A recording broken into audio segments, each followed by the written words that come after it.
Hi guys, in this particular video I'll be sharing my experience of interview in Goldman Sachs, and there was total 7 rounds which I have given. Round was hacker rank test, and this hacker rank test consists of two questions to solve in just 90 minutes, and the complexity of questions was pretty okay. It was not that tough, and for the first question I was able to solve and all the 10 test cases passed, but for the second question I made some mistake, or I don't know, only 7 test cases passed, and then I submitted it and I got the call for further rounds.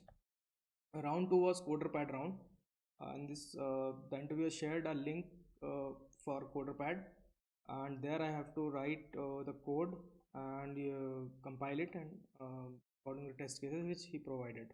So the first question for this coderpad round was, you have to search an element in sorted rotated array, and the time given was 30 minutes, but I have taken 40 minutes to complete it, and he was looking okay, it's okay, because I have made some mistake in that, and to debug and rectify it took kind of 10 more minutes. The next question was, find first non-repeating character in an array, and again the time was 30 minutes and I was able to complete it. It was pretty straightforward question, so that round goes pretty well. And then I was called for round 3, which was problem solving, and it was like generic basic concepts discussion also. So the interviewers asked that, since I work on kind of little bit on front end and back end also, so he said that what are the concepts like related to pagination in both back end and front end. So since in my application the pagination happens in the front end itself, because we don't have that much data, so he asked that how do you do that, which is better, when to do back end pagination, and all those questions went on. Discussion went on for like 15-20 minutes. He asked that, uh, what are the Spring Boot's pagination library and all, how do you do that, when will you use backends pagination. The next question he asked was a problem solving question, and this is like, you have to find a greater number that can be formed using the same digits of a given number.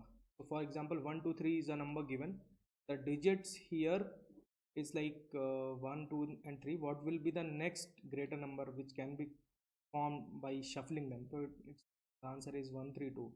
So he said that you can consider the numbers in an array form, to just, because otherwise you have to write a logic to get the digits of the number as well.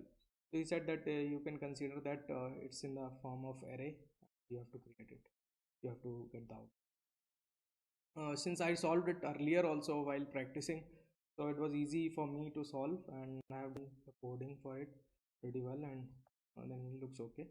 In the last 5 minutes, he just randomly asked that, have you heard about Juice framework by Google? So I was not having any idea. I clearly denied that. I said that I've not heard about it, and neither I don't have any practice or even any knowledge about it. So I just don't wanted to bluff and throw some random answers, so that he so I just said no, and he looks pretty okay. He said, okay, if you have not heard, that's not a problem. So that round was cleared, and I moved to the other round, and that was problem solving and data structures. So in this round, the first question was pretty standard and it's easy also. So the interviewer said that you have to code the matrix multiply, given two matrix, and you have to come up with the outcome after solving it.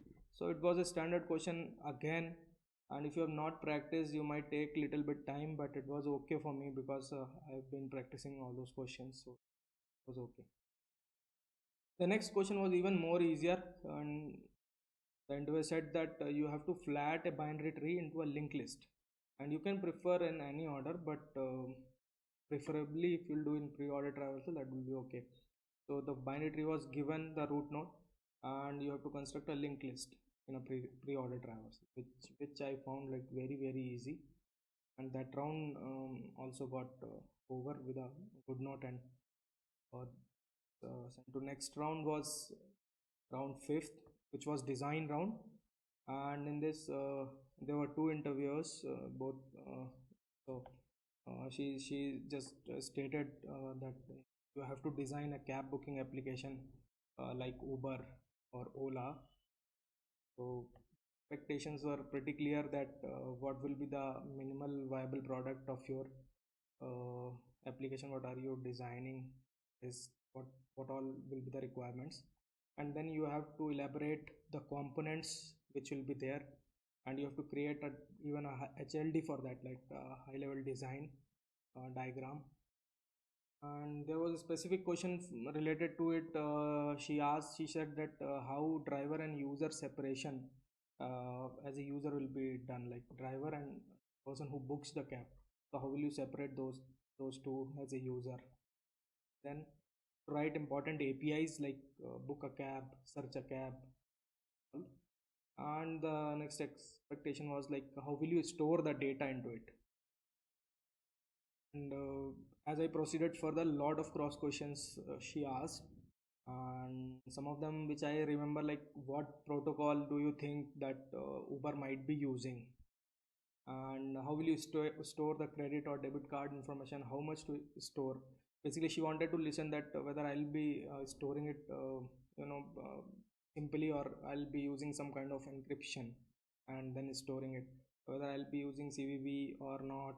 I mean, how do I design that payment inside it, which went well, and I was sent to the round 6. And the round 6 was completely based on what my experience is, and it was completely based on REST concepts. Question 1 started at if a get method have a request, can a get method have a request payload? If not, how will you send the payload if it's big and cannot be sent through URL? A lot of time it happens like in the get call you sent the ID or something to fetch the details um, in the URL itself. It said that if the payload is too big and cannot be sent through URL, what will you do?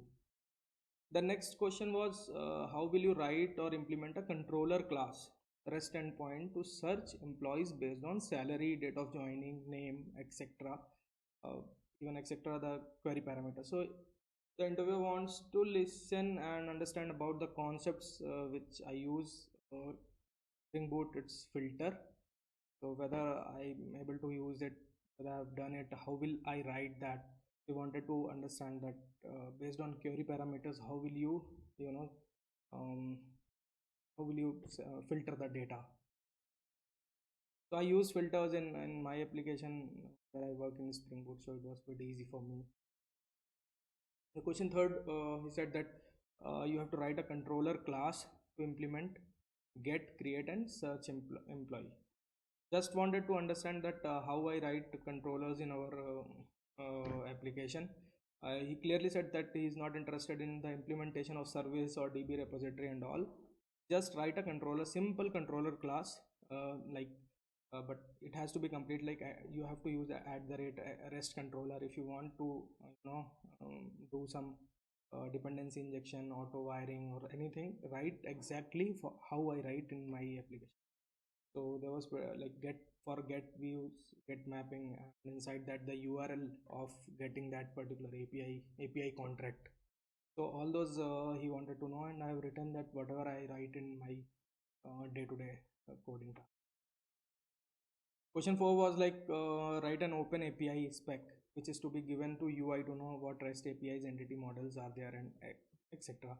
So we use open API JSON to generate that whatever spec we get from backend, we send it to UI. So the expectation was to write that particular file in a short for any example like employee or anything. So that went pretty much well, and I cleared that. And then I was sent to round 7. Round 7 was again a design round. Um, he asked that you have to design a task framework. So I asked that what are the expectation and what it does and all. So he clearly said that the framework will take any task and execute it. That's it. And you have to write the classes, and you have to write APIs inside it. So nothing much was told, and I designed something like taking a task what all classes will be there, what all APIs, and it goes okay. And then he asked me to draw your architecture diagram of current project you work on, current product in the company. I did, and some behavioral question. But this round was not pretty well for me because of this design question was defined, and I was not able to do it like that proper. And then was my last round there. So that's it for this particular video, and I'll be sharing other experiences of my interview in further videos, so you can subscribe to my channel. Thank you guys.